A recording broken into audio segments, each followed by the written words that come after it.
नमस्कार दोस्तों, आप देख रहे हैं इंडिया न्यूज का डिजिटल प्लेटफॉर्म और मैं हूं अरविंद चतुर्वेदी। जयललिता जिनकी जिंदगी की शुरुआत बहुत संघर्ष से हुई। उनकी मां फिल्मों में दोयम दर्जे की अभिनेत्री थी।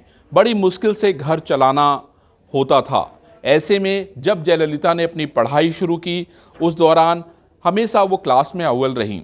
हाई स्कूल में उन्होंने पूरे प्रदेश में स्थान हासिल किया, रैंक हासिल की। उसके बाद इंटर के परीक्षा में भी जयललिता ने रैंक हासिल की, लेकिन परिवार की कठिन परिस्थितियों के कारण इंटर करने के बाद जयललिता फिल्मों से जुड़ गईं और उसके बाद फिल्मों से जुड़ने के बाद एमजी रामचंद्रन के वो संपर्क में आई और धीरे धीरे उनकी राजनीति आगे बढ़ने लगी।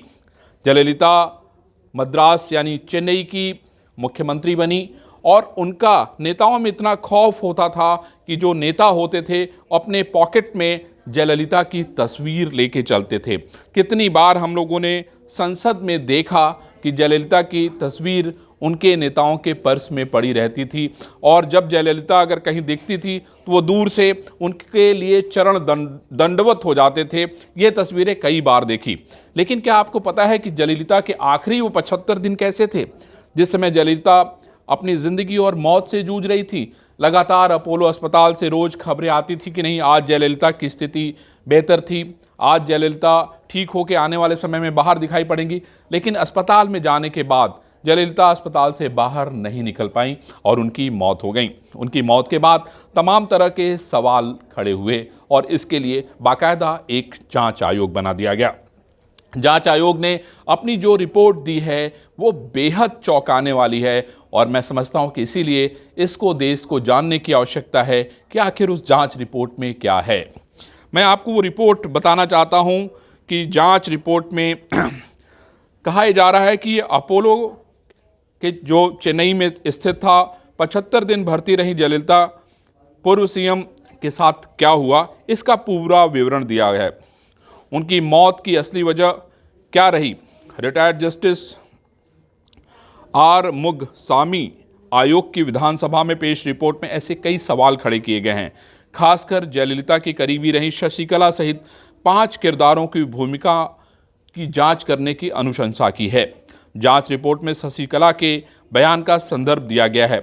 75 दिन में जयललिता ने क्या किया और अंतिम दिन कार्डियक अरेस्ट के समय उनके साथ क्या हुआ था। उनके अनुसार आय से अधिक संपत्ति के मामले में जयललिता की सजा ने उन्हें गंभीर तनाव दिया। 2016 में राज्य चुनाव के तुरंत बाद उनको कई बीमारियों ने घेर लिया। शशिकला ने अपने बयान में कहा कि 2016 से जयललिता के शरीर के कई हिस्से में छाले, खुजली, सोरायसिस होने लगा। वे अपना दैनिक सरकारी काम बड़ी मुश्किल से कर पा रही थी। डॉक्टरों ने थोड़े समय के लिए स्टेरॉयड की छोटी खुराक देने का फैसला किया। राहत मिलती देख स्टेरॉयड की खुराक को चरण दर चरण कम कर दिया गया। शशिकला के अनुसार 21 सितंबर 2016 को एक कार्यक्रम से लौटने के बाद जयललिता को बुखार हुआ। अगले दिन जयललिता अस्पताल जाने के लिए रिफ़र कर दिया गया। जयललिता ने मना कर दिया, फिर कहा शशि मुझे चक्कर आ रहा है, यहाँ आओ। मैं तुरंत बाथरूम में गई और सहारा देकर बिस्तर पर बिठाया। अचानक वे बेहोशी की हालत में मेरे कंधे पर झुक गईं। अंतिम समय में अस्पताल में 75 दिन के प्रयास के दौरान जयललिता ने भक्ति गीतों का आनंद लिया। अस्पताल के शुरुआती दिनों में पूर्व सीएम ने सरकारी अधिकारियों के साथ कावेरी नदी विवाद को सुलझाने और उस पर बैठकें की। जयललिता के पसंदीदा देवताओं की छवियों के रंगीन प्रिंटआउट उनके बिस्तर के पास और दीवारों पर चिपकाए गए थे। कमरे के पास प्लास्टिक के पौधे लगाए गए थे ताकि हरियाली उनकी आंखों को अच्छी लगे। जयललिता का इलाज कर रहे डॉक्टर को प्राइवेट लाइफ ऑफ चेयरमैन माओज किताब पढ़ने की सलाह दी। यह नेतृत्व के गुण सिखाएगी। अम्मा ने अंतिम समय में 4 दिसंबर को जयललिता के अंतिम क्षणों के बारे में शशिकला ने कहा, अक्का की जीभ बाहर निकली हुई थी, दांत भिजे हुए थे। मैंने उन्हें पुकारा तो उन्होंने दोनों बाहें मेरी तरफ उठा दी। मैंने चीखते हुए अक्का को थामा। अक्का बिस्तर पर झुक गई। डॉक्टरों और नर्सों ने आनन फानन में इलाज देना शुरू कर दिया। फिर एक डॉक्टर ने बताया कि कार्डियक अरेस्ट आया है। मैं चिल्लाते हुए बेसुध हो गई। अपोलो अस्पताल बुलेटिन के अनुसार 5 दिसंबर 2016 की रात 11:30 पर उनका निधन हो गया। जांच आयोग की रिपोर्ट के बाद एक ऑडियो वायरल हुआ है। इसकी प्रामाणिकता की पुष्टि नहीं हो सकी। ऑडियो में जयललिता को चिढ़ते हुए सुना जा रहा है। वो लगातार खांस रही हैं और स्टाफ से शिकायत कर रही हैं।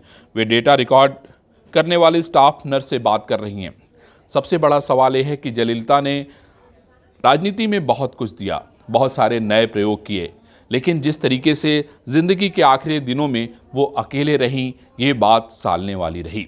शशिकला उनकी दोस्त, जो कि बेहद करीबी थी और उन्हीं पर वो भरोसा करती थी।